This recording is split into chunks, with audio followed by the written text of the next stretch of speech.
Hello, and thank you for joining our panel discussion today, Women in Family Offices. I'm Ashley Redmond, content producer at Canadian Family Offices. We will hear from 4 women today with deep experience in the family office ecosystem who graciously accepted our invitation to share their wisdom with you today. As many of you watching know, this month's special report on our website is Women in Family Offices, in alignment with International Women's Day, held March 8th. There is a lot to dig into with this topic, from female colleagues interacting in a specific way with clients to women controlling 40% of the wealth by 2030. And of course, the great wealth transfer. What does this all mean for family offices? How are they adapting, and what are the new and emerging opportunities for women in the field? Before we get into the discussion, one order of business. Canadian Family Offices would like to thank PBY Capital for their generous financial support, both as sponsor of today's panel and as title sponsor of CanadianFamilyOffices.com. PBY Capital is committed to delivering exceptional investment solutions to family offices, institutional investors, and high net worth individuals across diverse asset classes, guided by a process centered on partnerships, education, and sophisticated service. To learn more about PBY Capital, visit pbycapital.com. Now, over to the panelists. I would like each panelist to introduce themselves and tell us who you are and what you do. Today, we'll go in alphabetical order. So Anna, let's start with you. Thank you so much, Ashley. So my name is Anna Diane. I am the region head of our GTA region at TD Private Wealth Management, which is comprised of a talented team of investment professionals, private bankers, trust, tax, estate, business succession, and insurance specialists that support high net worth and ultra high net worth clients. I also head up our TD Wealth Family Office, and that's a multidisciplinary offering supporting ultra high net worth clients and family offices with holistic wealth management. I've been with TD Private Wealth Management for about 12 years and was previously a tax lawyer at a national law firm. Fantastic. Carolyn? Hi, everyone. My name is Carolyn Cole, and thank you to Canadian Family Offices for hosting this. I'm very excited about the conversation. I spent about 25 years in the wealth management sector, 3 Canadian banks and an accounting firm, and subsequently founded my own firm to help families either design their own family office from scratch or work with the family office structure that they have set up. Really wanted to come at it from a lens of no product, really collaborating and making sure that no one had to break up with any providers in order to have a better system. We focus on family office strategy and design, we focus on inheritor education, and we focus on helping families with communication. Thank you. Fantastic. Martha? Morning, everyone. I'm Martha Simmons. I'm co-COO at Fourth Lane Partners. We're an independent wealth and asset management firm that's located in Toronto. We're focused on curating well-diversified global portfolios for our clients and providing a sophisticated client service model to support their diverse needs. I'm a lawyer by training and have a master's and PhD in law with a specialization in dispute resolution, which definitely comes in handy when working with families, my own and my clients. And I'm happy to be here today, and I'm looking forward to the discussion. I'm sure it'll be broad and interesting. Great. Thank you, Martha. Patricia? Yes, hi, Ashley. Thank you for having me here today. So my name is Patricia Saputo. I come here today wearing actually 2 hats. My first hat is out of the CEO of my family's family office. I'm a professional tax accountant and estate planner by trade. I've pioneered the single family office space since 1998 when Saputo Inc. went public. And I came in to help my father, I guess, with the dividends that were being paid out on a quarterly basis and look at then the investments and all that came with it. And that was at a time when the terminology family office wasn't even existing. Today, we're transitioning to our office to version 3.0, which we're getting in the next generation of decision makers. And my second hat is as a strategic advisor and co-founder of Chrysalia. We're a chief learning and development office, and we do help enterprising families and the individual family members harness the full potential of their human capital in every aspect in the enterprising family space. Fantastic. Thank you, Patricia. Okay, let's get started with the discussion. Today, I'd like to begin with the great wealth transfer, which in broad strokes is the transition of wealth from baby boomers to their children. But the reality is that the first step in the great wealth transfer isn't necessarily matriarch to kids. It can be matriarch to patriarch. patriarch to matriarch, and then to the kids, rather. So are you seeing this in the family office space, and what are some of the impacts? Patricia, why don't you start us off? Sure. So I'll bring my tax hat on this question, because that's actually the reason why you do see that more often than not, is that the Income Tax Act does allow a transfer from one spouse to another on a tax-free basis. And a lot of people will say, well, then why would you want to pay your taxes in advance and transfer them directly to the children when you can take advantage of deferring that tax? And time value of money is that the more you have in your pocket today, the better it is, because it gets to accumulate. Although we are starting to see a change, only because a lot more people don't remain in the same marriage. And in order to protect from other spouses and other children coming in to inherit the assets that somebody might have built up, you'll see more trusts being built up. And these trusts will then give the income to the spouse of the children and the capital to the children. So it's all about, to me, it's all about the tax planning and what is capable, and then how do you control to make sure that the assets remain in the family branch that you want it to remain to. And Carolyn, I know you see this a lot in your family office. Do you want to weigh in? Yeah, I'd love to. I think it really goes back to maybe some of my earlier years career-wise as well. We started out, with the whole concept, go back 20 or 30 years, and it was around financial planning. And then I remember early 2000s, everyone was teaching business succession planning, which was really where a lot of the family enterprise advisor foundations came out of. Then we realized that people weren't necessarily transitioning their businesses to the next generation. And there was a whole wave of business exit strategies, which then led into now what we see as the mainstream coming online is the family office space. But when you look at who's doing, when you're doing a business succession planning process, there's usually one family member, maybe two, and it's oftentimes the male in the family that would have been taking that on. But when you look at the family office space, there's room for a lot of people at that table. There's room for a lot more decision-making, collaborative decision-making. And I think that's where the women in the family are far more likely to have a seat at the table, be heard, offer their advice. And as Patricia just said earlier, there's more than one type of capital. So it's not just the financial capital that the women are having a conversation around. So definitely a big transition around the decision-making process and women running with the wealth. And right now we hear a lot about equal representation. And Martha, I'm going to throw this question to you. We were talking previously about why equal representation matters. And why does it matter when a client comes through the door that they see themselves in the person who is offering them financial advice and guidance? Martha? So one of the most important things in the family office space and in wealth management is that your clients trust you. And there is research that shows that people generally tend to trust people who are like them more than people who are not like them. And that you gravitate more towards people who share your interests, your values, your beliefs.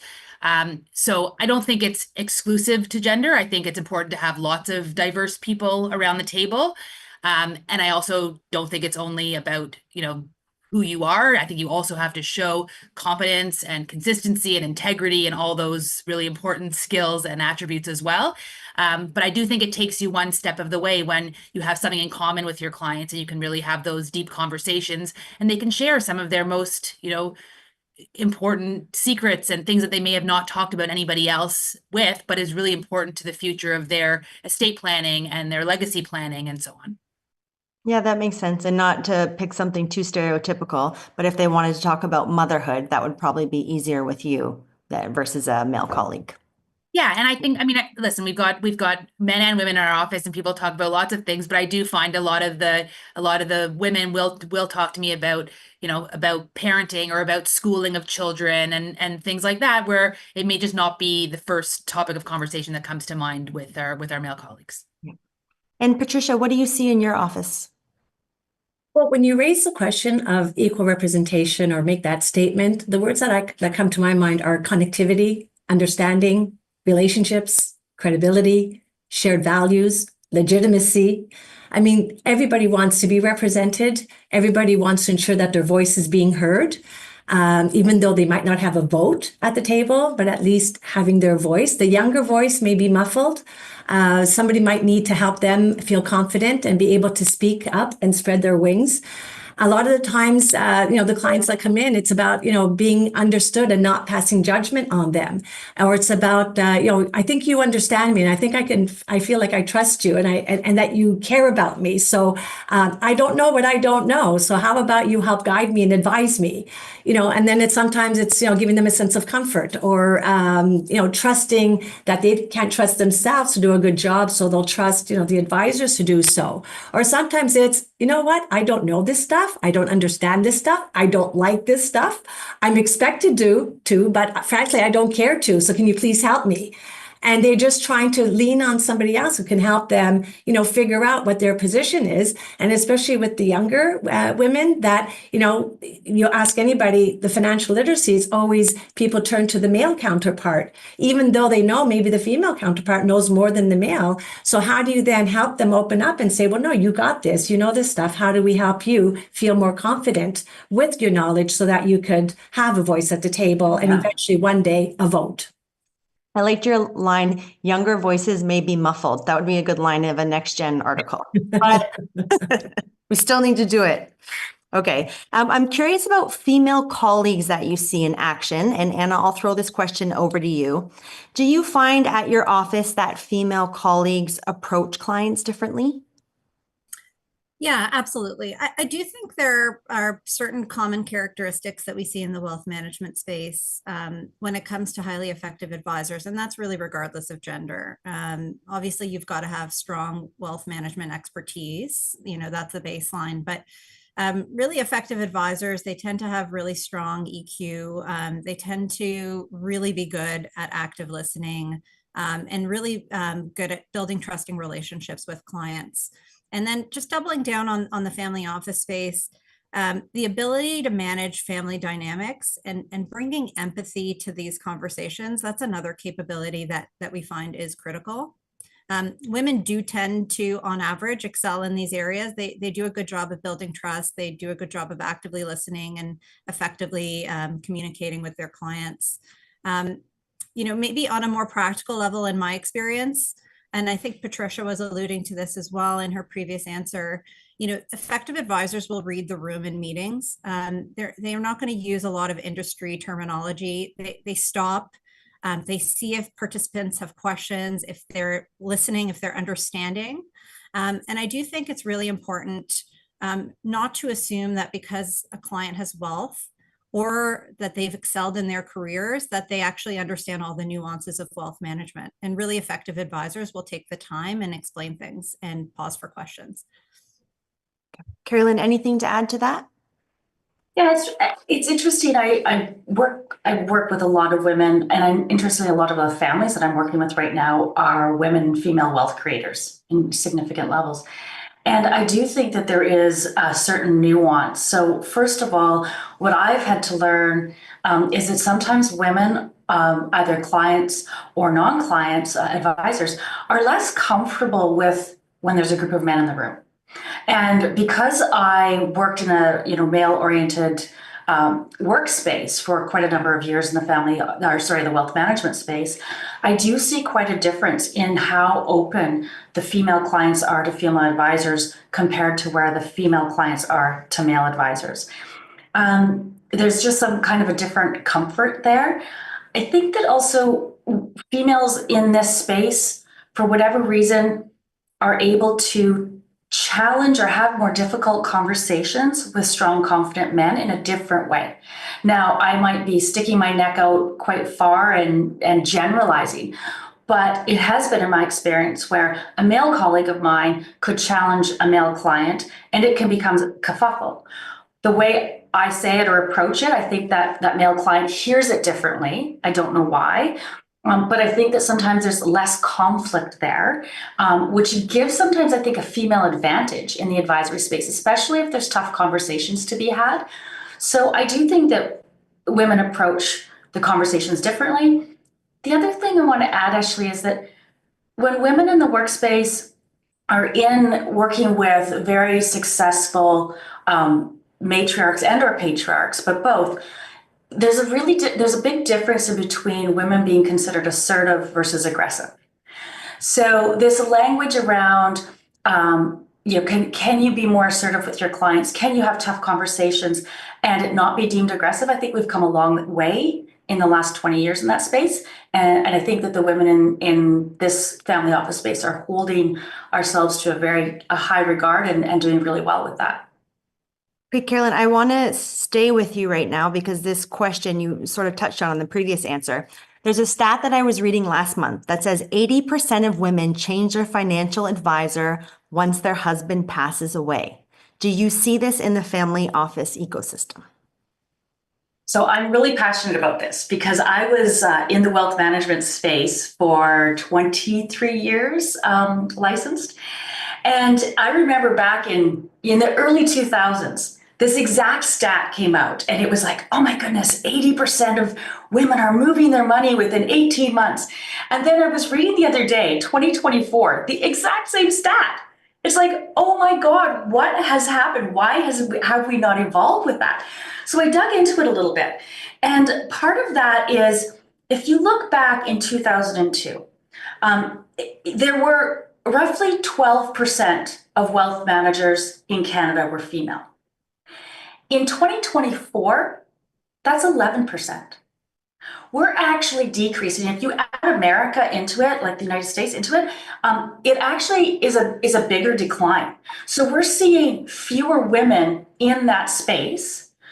So, the question is, isn't that they're moving because they don't have the relationship with the advisor, or is it because it's a male advisor? The stats aren't there. To remember also, and I know you'll talk about this, but the purchasing power, decision-making power of women.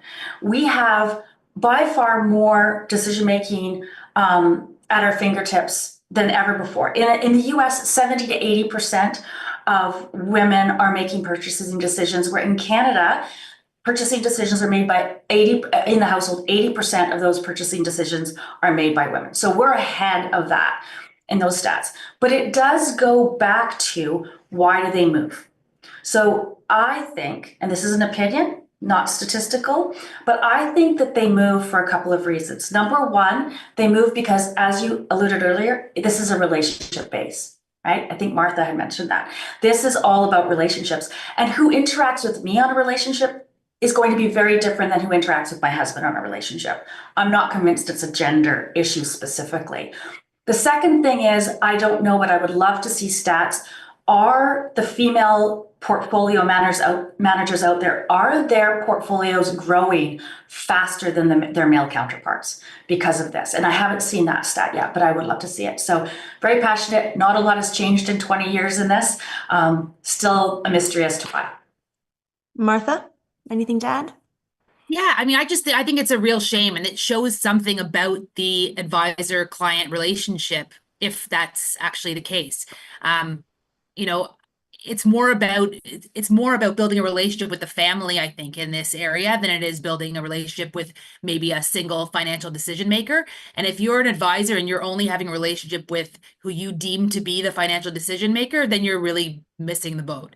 I think early on, a focus on the whole family, a focus on, education. We meet a lot with maybe the less financially sophisticated spouse and do some financial literacy education to bring them up to speed, make them feel comfortable with financial conversations, so that when we have a portfolio review, everybody feels like we're talking the same language. We're not using terms that aren't known to the other person.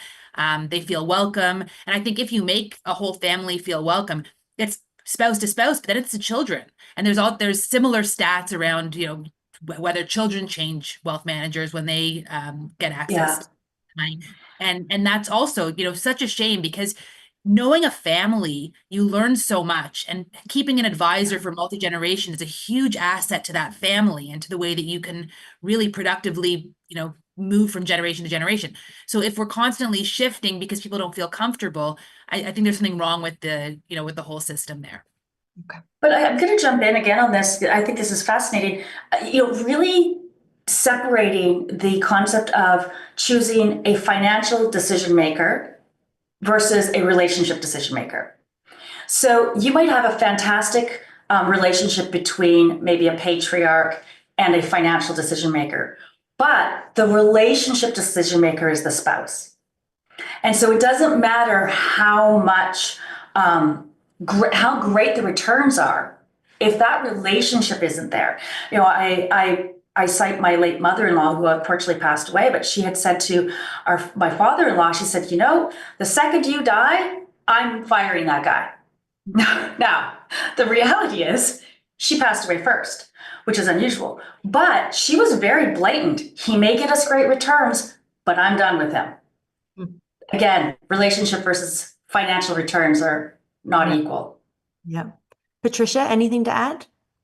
Yeah, no, I've seen this actually in the 1990s when I was working at Deloitte as a tax professional, and just the clients that were coming in without their spouses, and I kind of found that being a female, in a male dominant world, and I thought, how come the spouses aren't coming into these meetings, and just understanding. So as we're doing succession planning, estate planning, it's like, shouldn't they understand and know? Because if they're left all these assets and expecting to understand the will and how to manage everything, it puts them at a very big disadvantage. And, and sometimes it's even the professionals that are not, or the advisors that are not even asking their clients, wouldn't you want to invite your spouse to the meetings? Wouldn't you want to get them involved? Because at the end of the day, these are also the people that are going to be raising your children and, the grandchildren. And, and then there's even the other level of in-laws that you don't want to turn into outlaws. So how do you make them remain in-laws and not outlaws? How do you help them understand what it is you would like and not like? How do you establish the narrative so that they don't make assumptions and then all the misunderstandings happen because, well, I thought and I was thinking and I was hoping and when just set the narrative and have it explained in this way, that same narrative continues generation to generation, person to person, the misunderstandings are less, better communication. And then you can get that team of people like you have in the family office space now, that team of people that's there that fully hears and listens and knows the people around the table and has that relationship. And there'll always be characters that you get along with much better than others, and people that you kind of, like the earlier question, you kind of walk in the room and you kind of see yourself in that person. And then there's others that prefer another type of person, right? The characters don't always get along, but at least, the team of people in the office are there to take care of the family, and the family is made up of individual family members. So at least you feel you're in a safe place and that everybody can then ask their questions, whether one-on-one or during the family meeting, and feel that they're being heard and that they can get the services that they need at whatever stage in their journey of life they're in. So from your perspective, have you seen some improvement in this area from the 90s? Because of the family office space, yes. And I'm hoping that there's more and more of that. And there's also a distinction between the multifamily office and the single family office. Even more so you see in the single family office because it is for that family. In the multifamily offices, well, they're not all created equally, and everybody kind of has their own way of handling that with their clients. Interesting. Okay, so I want to go back to that stat that I mentioned in the intro where it says women will control 40% of the wealth by 2030. With the fear of sounding too stereotypical, Martha and I did a video last month and we lightly dug into this. But do women invest differently? And how? And are there any specific assets that you find they're more interested in? And Patricia, we'll start with you. So in general, women are not just about the numbers. It's a lot more than that. There is a return on investment that does matter because the return on investment gives them their liquidity. The liquidity gives you your spending, but it's also about the return on the means. So it's not just the money, but it's the relationships you build, the friends you make, the impact you have, whether on others or your communities. It's the learnings. It's much more than just that return on investment. It's like, fine, I'm making this investment, but what else does it give me? So I'm meeting the people that are behind this, whether it's a private equity deal, less on the public because you just buy the stock market. But as you get involved in more and more investments, and it might be in an area that they say, well, if I can invest here, make money and impact my community and better for the environment, water, whatever, the criteria is that they're investing in it, then they feel better only because I'm getting the same returns, but I'm also doing something that feels good for me. And you get more of that sensitivity, empathy, caring, With the women investing, then I've seen with the men that I find it's more about, okay, well, what's the return at the end of the day and how much am I getting out of this? And I don't care about the fuzzy, feely, soft issues, but I think women are more about, okay, how does this feel as I'm making this decision? And Anna, do you want to chime in here? Yeah, and I know we talked a lot about women becoming wealth inheritors. I think women are increasingly becoming wealth creators. And in my experience, a lot of our female clients or women clients, they're really becoming more active. And in particular, I've seen this over the last 5 years. They are becoming more active participants in the wealth management conversations. And obviously women aren't a homogenous group, but there are studies that have shown that women actually outperform men as investors. And that may be tied to behavioral finance. Maybe they're not as reactive. But what I found is that women tend to be more focused on accomplishing personal goals. So whether it's, financial security, we see a lot of philanthropic goals in this space. We see, sustaining wealth for future generations and creating a legacy.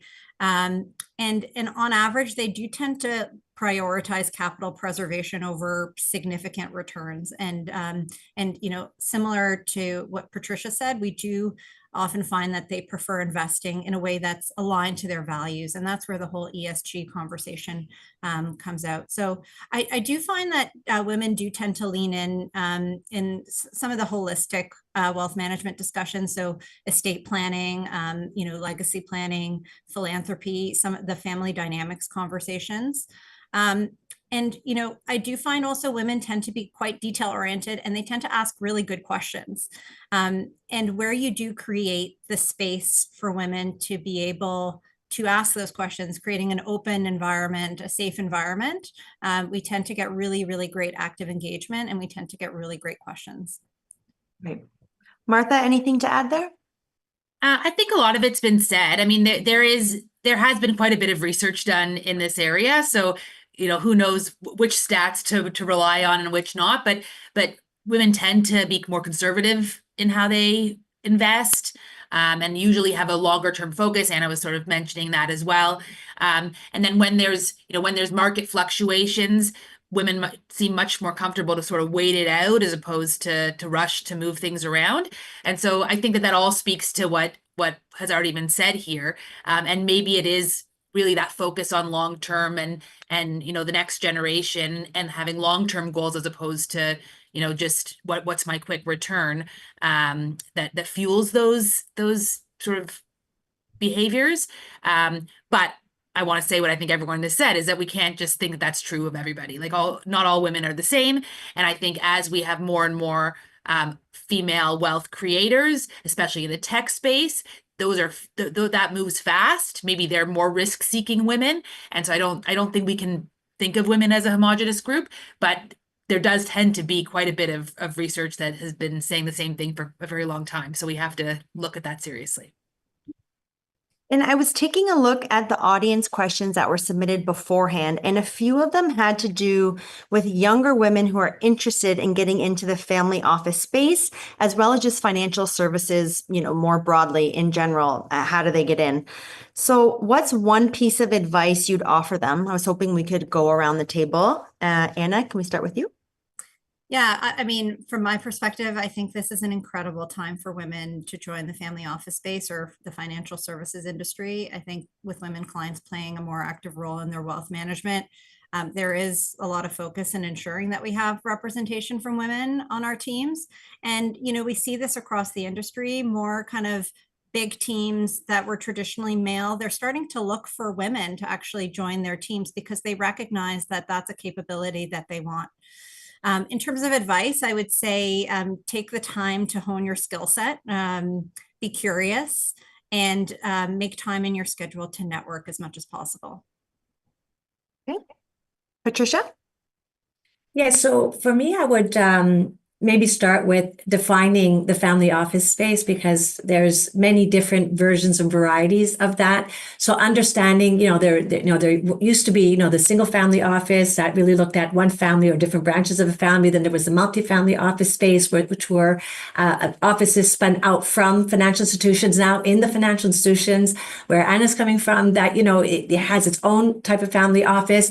So they're not all created equally. They're all very different, one to the other. Some of them are mainly just financial capital oriented.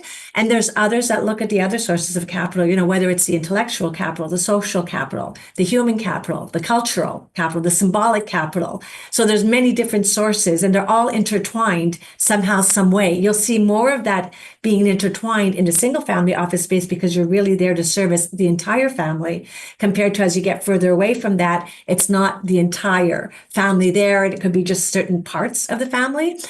So it's to understand really, what's that crossroad between that financial world you want to be involved with, but also, building the bridges and bringing together that financial skill and knowledge to the intuition, the empathy, and the ability to build the relationships with the clients.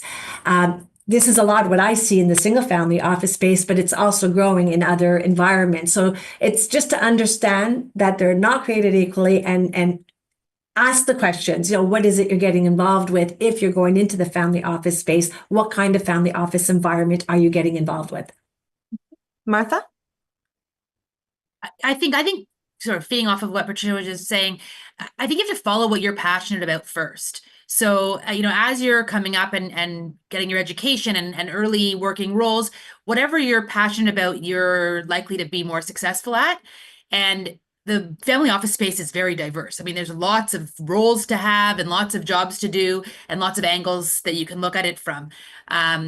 And a lot of the, young adults growing up now are going to have more than one career in their lifetime, and maybe more than our generation has. And so, follow your passion, and then there's going to be a place for you somewhere if this is ultimately where you want to wind up. And I agree 100% with Anna. Networking is key. Meet as many people as you possibly can, and stay in touch. And also make sure your reputation stays intact. That's the one thing that you never get back. So, always make sure to remain honest and, be good to other people and pay it forward, and it'll all come back. Carolyn, anything to add to that? First of all, pardon me, I think that each of the women that have just spoken have nailed it, like absolutely articulated. There are tons of technical elements that go into a multidisciplinary service called family office. And so really understanding what you're curious about, what you're good at, get your skill. There's a technical skill that's going to be required. Then step back and ask yourself, why this industry? Is it because it's suddenly new, it's interesting, because there's cachet attached to it? Like, why are you wanting to work with the families that are in this space? It's hard work. It's not easy to be able to balance the multidisciplinary service providers, as well as the nuance of the family dynamics. And when you're in that space, you have to bring all of that together. So I think it's really understanding why you want to do it, what area you want to be in, and then be clear that this isn't a rosy job. This is just as hard as anything else in the industry, and you'll have to work for it and earn it. And just because you've been, great at your technical skill doesn't mean that you are going to be great at applying that technical skill in the family office space. So ask a lot of questions. A lot of questions. If I could just add, sorry, Ashley, Yeah. that in itself, it's not really new. It's actually bringing under one roof all the service providers, the lawyers, the accountants, the investment people. So everybody's under one roof now to service whoever the family is. Whereas before you would go to law firm for the legal stuff, accounting firm for the accounting stuff, your investment advisor, the banks for the investment, and everybody kind of just did things independently. Whereas now it's everybody coming under one roof to give full service, as Carolyn mentioned, that multidisciplinary team approach to their clients to be able to service them in all the aspects of what they need. Yeah, it's funny you mentioned that, because a lot of the questions we get are what exactly is a family office? What's the definition of a family office? And that seems to be pretty popular in the past few years. Do you get that as well, Patricia? All the time. Yeah. Actually, the terminology, and it's a bad word. It's the B word. It's been bastardized over the years. So Yeah. nobody knows, everybody's creating their own definition, and everybody's just making it their own, and everybody's just trying to create something. And some say, well, don't call me a family office. I'm not. I just do the investment arm for the family. So they'll go back to that old way of the financial institution do the investment arm, and that's it. Don't call me a family office. I'm not that, but people think I am because I just do the service of investments. So yeah, everybody just thinks it's everything and nothing. So it is very confusing out there for those coming up the ranks. And over the past 20 years, it's changed quite a bit because there's more and more people calling themselves that. What you provide as service is everybody's, option of what they want to do for their clients or not do for their clients. Anna, do you get that at TD as well? Just people asking about the terminology family office? Yeah, absolutely. And I would agree that different people have different definitions. At TD, we're truly a multidisciplinary team. So we do the investment management, the tax and estate planning, private banking, family governance planning. We have a family governance specialist on our team. And in terms of our actual family office team, it's all encompassing. So unlike some other family office offerings, we don't refer to investment advisors or portfolio managers. We do the investment management and have kind of an external CIO type role working with our wealth investment office. So a little bit differentiated, but again, it's interesting to see all the different makeups of family offices across the industry. It truly is different in every case. So do your homework when you are seeing something that's called a family office. And I actually wanted to add one thing that I missed on the question of younger females that are looking into the space. Do you encourage them to look for a mentor? And I know Martha mentioned networking, so maybe network first and then mentor, or what do you think? I'll chime in. I think a mentor is always helpful, whether it doesn't have to be a female mentor, male. Some of my best mentors have been male mentors, and it also doesn't have to be formal. It can just be taking someone out for coffee and coming prepared with questions. So that you're not kind of wasting their time, as opposed to just coming and making them do the work. I always kind of give that kind of advice. If you're a mentee or if you're asking someone for guidance, make sure that you're coming prepared to the meeting. And it doesn't have to be kind of a multi-year mentorship. Those kind of things happen more naturally, but just getting to know and picking people's brains in the industry. And it goes back to the advice around networking and meeting as many people as possible. Yeah, and if I can jump in, it's great to have a champion too. Like if those mentors can turn into, champions for you and advancing your career, that's extremely helpful. And also to have somebody who you feel comfortable having more intimate conversations with. I know we're not allowed to speak about certain things in the workplace. You're not allowed to ask a woman if they're going to have a child, or you're not allowed, but if you can have someone who you're close enough with that you can say, hey, I'm thinking of becoming a parent, male or female. What do I do? How does the workplace deal with that? What is it? And get the actual details, because if you just go from an HR perspective, you're going to get one level of answer. But if you have someone who really you trust and you can be open with, I think you can really get deeper understanding so that you can have a fulfilled life in the way that you want to have it. And that, you can make sure that you can align your work and career goals with your family goals and so on. Actually, I'm just going to jump in. Can you guys hear me? I just had a bit of a headset issue. Okay, just making sure. Okay. I think that it's not just having a mentor, and I really like that we're talking about this, because I think it's about having your own counsel. And if you think about that from a family office space, you have a series of individuals with technical expertise that are brought together and unified for the service of a family. But think about that in your own world. Do you have someone to go to when it's like, again, balancing your professionalism with your career? Do you have someone to go to when you are dealing with maybe a financial challenge, whatever it is? So not just mentorship in the concept of career, but find a really good dynamic group of people that may not even know each other, that you can nurture relationships to call on them and ask them for advice and help throughout that journey for all the things in life that are going to kick the crap out of us. And I think and male or female, it doesn't really matter. But building that council, I think, is really important just as much as building a specific mentor for career. Yeah.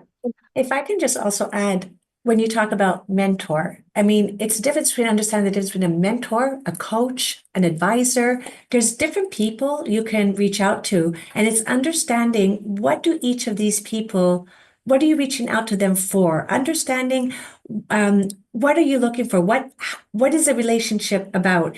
What is it you're looking toward that person for? Is it to get a job, or is it just to listen? Is it to listen, or is it to get advice from them? Is it to get advice or to hold you accountable? Is it to hold you accountable or to actually make sure every time you meet, you've done something? And, so everybody has a different position. So whether you make it a formal relationship or an informal relationship, you also have to understand what you're expecting from that person. That person also has to understand what they're being expected to do for them, so that you can then understand the relationship better and know what your position is for this person at this part of the journey in their life. And then, Patricia, take that and apply that right back into the family office space. Mm-hmm. So when you are at the table as a professional, and let's say, Patricia, you're building a team of professionals around a family for them, being able to clearly define both to that professional who's part of that team and to the family member saying, here's the role or the relationship that is expected of each party as you go through that process of your quarterly meetings or your biweekly check-ins, whatever it is that's being created. And I think that's part of what I'm really enjoying about the family office space, is being able to help people define how they can help the families, give them clarity, and let them shine the best in their expertise. So when you're bringing that tax accountant in, you can facilitate helping them understand the nuances of the different, adult children and how they think about money. Or when you're bringing a team of wealth professionals together that might be doing different things, you can facilitate what is expected from them. And I think that's what makes women really, really good at this. We do well by bringing people together. We do well collaborating. We do well with that abundance theory that there's enough for everyone. Having more advisors at the table doesn't take away from anyone. It makes it sometimes just so much better. And I do feel that we have a female advantage in the family office space because of those natural instincts that we have. Of building a good team. Yeah, that's great. Okay, thank you guys. We actually have time for audience questions, and due to Martha's background and her PhD, I sent this first question to her.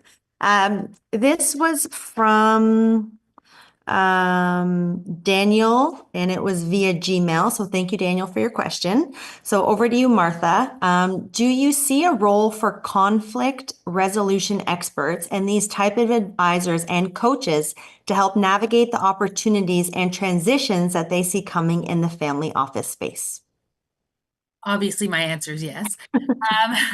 No, I think it is absolutely essential, and I love when people think ahead of time that there's going to be conflict, and you can bring in experts, whether they're coaches or mediators or governance experts or whatever it is, ahead of having a family conflict, because they're bound to happen. So I think people hesitate to engage people ahead of time because they might be worried of digging up old issues or something like that. But really getting ahead, having deep conversations and knowing how to have those conversations, which often takes an outside facilitator, that's really helpful to avoid any long-term damage in a family. And I think, and whether it's someone who's internal to a family office or whether you bring someone in from, a consultant or someone from the outside, there's lots of very capable people across the country and around the world who specialize in this and have backgrounds in, mediation, dispute resolution, conflict resolution.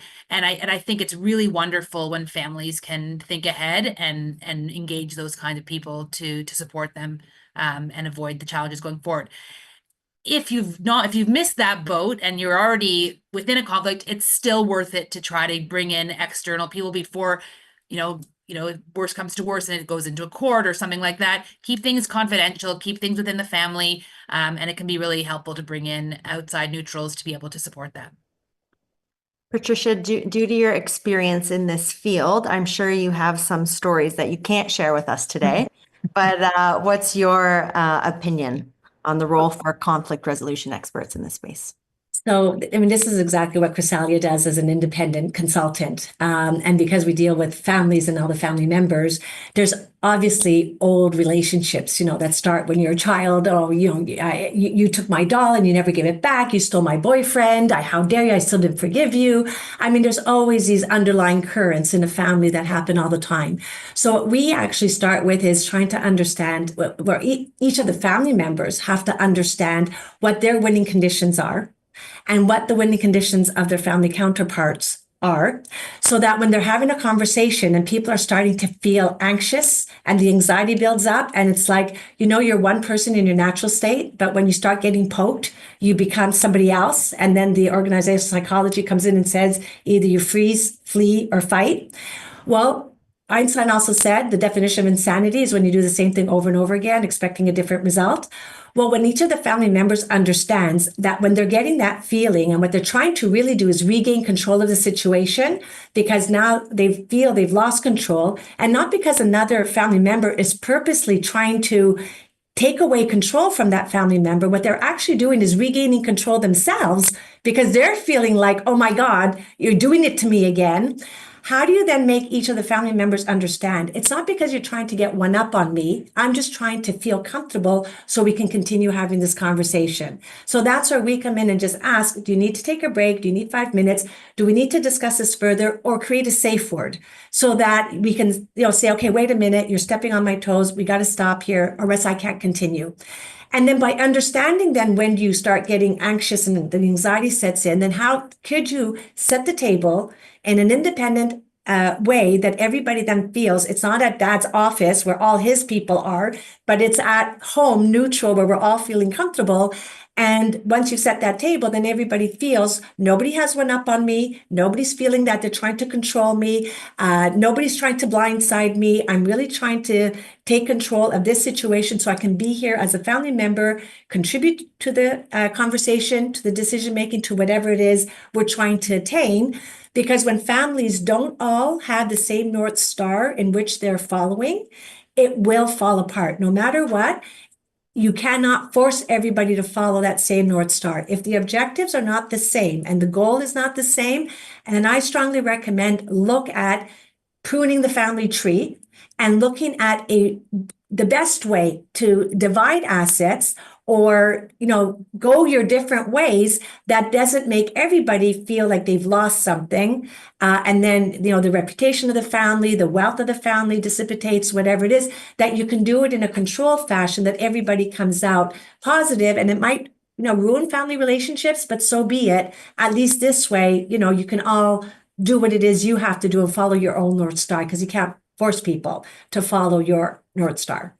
It was interesting what you said too. Even changing the location can change the dynamics in the Oh, family. absolutely. Or having water at the table, or some families say, no, clear out the table, no water, no nothing, like this is serious stuff. Or don't even have the meeting around a boardroom table. Have it in the living room and, put coffee and water and pastries and, let it be, natural, as opposed to trying to bring people into a boardroom when there's a lot of family members like, ooh, this is too severe in a boardroom. Let it be more natural. Interesting. Anna or Carolyn, anything to add to this one? I think we can get one more question in. I think Patricia and Martha made covered some it? great points. Okay. I'll just say kind of, a skilled advisor will know when to bring in an outside facilitator because this is such a critical piece to a family office offering and to how you work with ultra high net worth families. And it can destroy families. So making sure you're setting things out from the outset, and also recognizing when you don't have the skill set to deal with a particularly nuanced family situation, and refer to an outside facilitator. Okay. And I think oh yeah, fantastic to put your hand up and say, this isn't my area of expertise. Let me find someone who can help you better than I can. And I think that we don't have to pretend that we're all things to all families all the time. It's it's better to just start up front and say this is a team sport. Great. Okay, I think we can squeeze one more question in, and then I'll have a final question at the end. So let's go to this audience question. Anna, why don't you take this one? We often hear about the trade-off between protecting capital for future generations and taking risks to grow it. How does your family office think about striking that balance, and has that thinking changed over time? Yeah, so we do spend a lot of time with our families explaining what risk entails. And, from our perspective, not growing your capital is a risk. So a lot of the conversations are centered around kind of ensuring that, purchasing power and your capital is growing for future generations, is outpacing taxes, is outpacing inflation. And that doesn't necessarily mean that you're making truly risky investments. But what it does entail is having kind of a well thought out investment plan where we're detailing cash flow exercises, we're doing a proper asset allocation that is meeting kind of short-term requirements, and then we also have the opportunity to act on items that take advantage of long-term growth. So it's not an either or situation. It's a lot of sitting down with families and figuring out what their priorities are and working towards those goals. Fantastic. Anyone else like to add anything? I definitely want to add something here because in the past, you would always see the owners and the operators of the family business. The owners wanted the dividends, the operators wanted to reinvest the dividends in the business and keep it growing. Today, that conversation is slightly different. I am a true believer that the individual family members are assets in and of themselves, and that if you had to put another line item on your balance sheet called human capital, it is your family members. And if you do not invest in your family members and educate them and communicate with them and let them understand that there's more to life than the financial assets, that the human capital is just as important. And by educating them, by making them part of the bigger picture, you'll only go that much further. I heard somebody say, I won't give my children anything, but I will invest everything in them. That to me says a lot, because if you don't educate them and if you don't, treat them as a resource, we know that with resources, if we don't, continue putting money into them, they'll either become obsolete or they'll be depleted. So our family members are resources that we could tap into, and there's so much more we should be doing. So people that are saying, no, we got to put more money in the investment and not invest in our children or in our family members, in the in-laws, and everybody else, well, I think we're missing out on a huge opportunity. Carolyn? Well said. Love that. And to add to that, I think that the every generation also needs to understand that they are either a net wealth creator generation or a net wealth consumer generation. And just because there is a lot of wealth at the table doesn't mean they should not have responsibility to continue to create something. And depending on again, the human capital at the table will depend who's doing it and what's doing it and how they're doing it. But there does need to be that. I have seen some families who are spending their way into not good places. And it might not happen this generation, but if this continues without continual wealth creation, there's a challenge. And it's hard to tell them that, but that's why you have to be impartial and just be straightforward. Okay. Anyone else? Okay, on to the last question. So this can be more general, but when you think of your younger self, I originally said one line of advice, but we do have 7 minutes. So if you want to tell a little story or something behind it, you're allowed to now. One line of advice you'd give your younger self. Let's start with Martha. I would just say, and I think I alluded to it earlier, but just stay open to opportunities. Get educated, follow your passions, but then just stay open to opportunities because you never know where you're going to be. I didn't think that I would wind up in the wealth management space. I was a lawyer. I was a law professor, and I thought I'd be there for my whole career. So just stay open because opportunities present themselves in the strangest times and in the strangest ways. And so just be open, say yes, follow possibilities, and then you never know where it might lead you. And you said something to me when we were talking last time, Martha, that men's careers typically go like this and women's go like this. And I wish someone had told me that earlier in my career. Just with growing your family. Yeah, someone gave me some really good advice when my kids were little. And I had my kids early in my career. And they just said, never leave work. Figure out ways of staying in and in ways that make you happy and that you can continue. Because it's a lot easier to dip back in when you're sort of midway in than coming in and out. And so that was sort of how I took it. I was teaching, I was doing consulting, I was writing. And so I've always sort of been able to do, there's no such thing as a perfect work-life balance or having, you can't have it all at the same time. But there's ways around it. So again, going back to the mentorship, also find people to talk to who have similar goals and values, because there might be a way that you can use that support. Great. Okay, Anna, over to you. I would echo Martha's comments. I'd also just add in to be an advocate for your own career. Don't always wait for someone to ask. And if you don't check all the boxes for an opportunity, but you check 7 out of 10 or 6 out of 10 even, go for it. Because we tend to kind of hold ourselves back and want to check every single box. And I would say, most of the time you're fully capable to do those roles. So be open to new opportunities and advocate for yourself. Great. Carolyn? Well, this is directed at myself, not at anyone else. But I think that if I were to talk to my younger self, I would say, first of all, get comfortable with being uncomfortable. I think that my younger self didn't do well with being in an uncomfortable situation. I think that it would be get comfortable with other people being uncomfortable. And I think that's a trick in itself, especially in the family office space. And then understand and be comfortable that I'm not everyone's cup of tea, and that's okay. And I think if I had kind of figured that out earlier, my confidence level would have changed at a younger age. But I still look at that and I still have that on my wall. It's okay if things are not going in a way where everyone's comfortable. That's part of growth. I use the elastic band. Throw an elastic band across the room. How far does it get? You put a little tension on it, it goes a lot further. Put too much tension on it, it breaks and snaps. So it's figuring out that balance. And I think that cup of tea thing that you mentioned is specifically hard for women.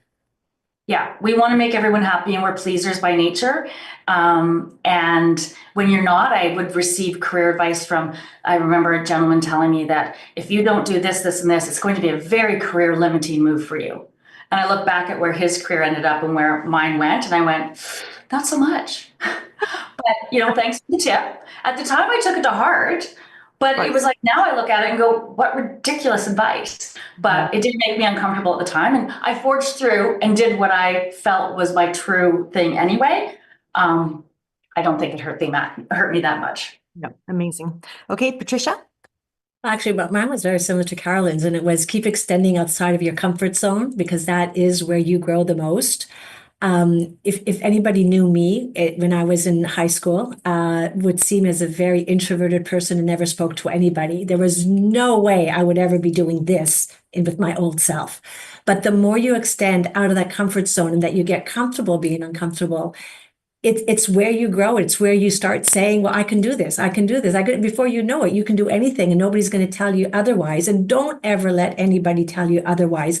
Because if I listened to that man who interviewed me for my first job in a CA firm, and when he saw that I had a scholarship for the Grand Ballet Canadien to be a ballerina, and he told me, well, why don't you become a ballerina? Why are you going into the chartered accounting world? And it's like, because that's where I can make money and feed myself and earn a living. And it's like, and it's, like, who is he to tell me that I shouldn't be in the business world where all the other men were and I should be just dancing? And so at the end of the day, it's what are you comfortable with? Step out of that comfort zone and grow, because you never know who you will become in the future. When you look back, I also say you won't regret any decision you've made in life if you've made decisions based on what you truly value.